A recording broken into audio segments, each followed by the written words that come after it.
This is addressed to Magic Isn't Real YouTube channel. If we are to test psychic phenomena, we need a proper definition, and we need to understand what is not psychic and what is. I can give you a definition myself, however, it may not be sufficient. I would say that it is the ability to sense or influence something beyond the body. However, that definition may not be the best, since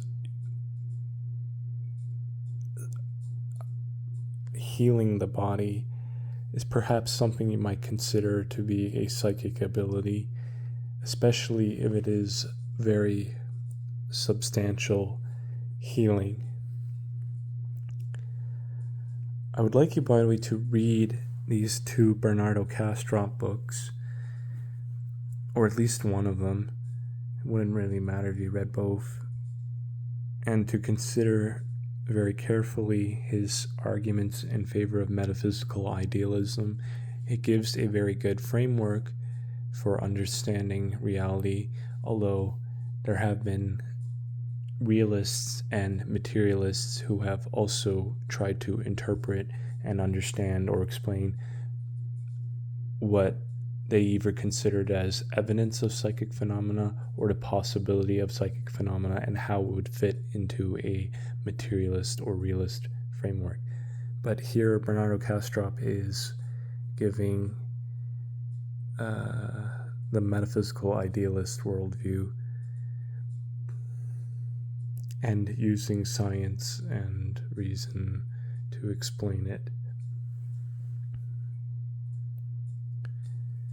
In this book, I don't know, I just have it out because for me, psychic abilities is simply powers of the mind, and I really think it is important that you try to actually distinguish between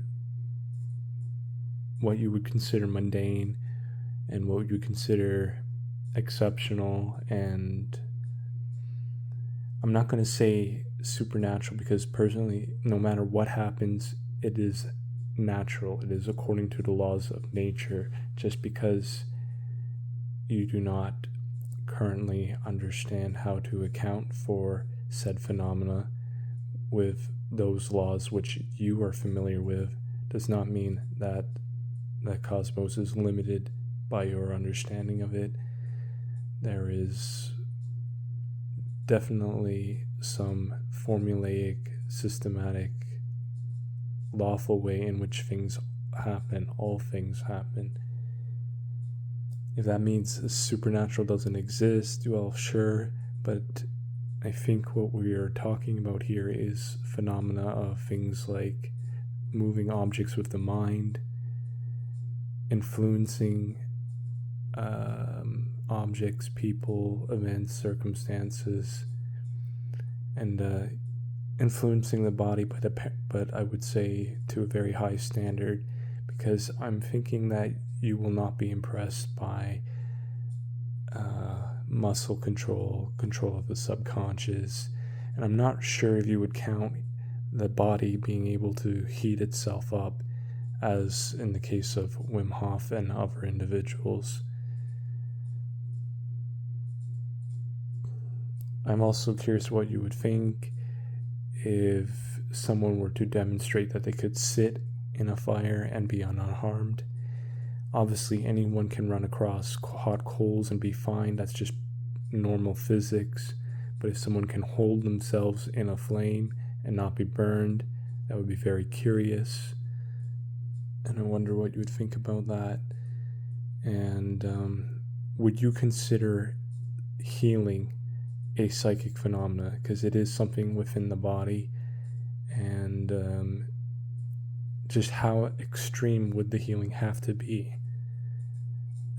Obviously, just overcoming a cold on your own is nothing special, but perhaps accelerated healing to the point where you see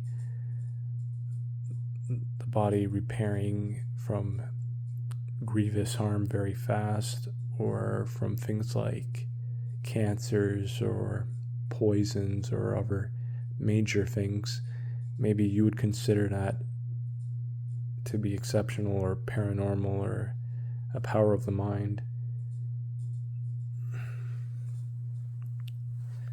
I know you've made one short, but it's not really addressing the issue.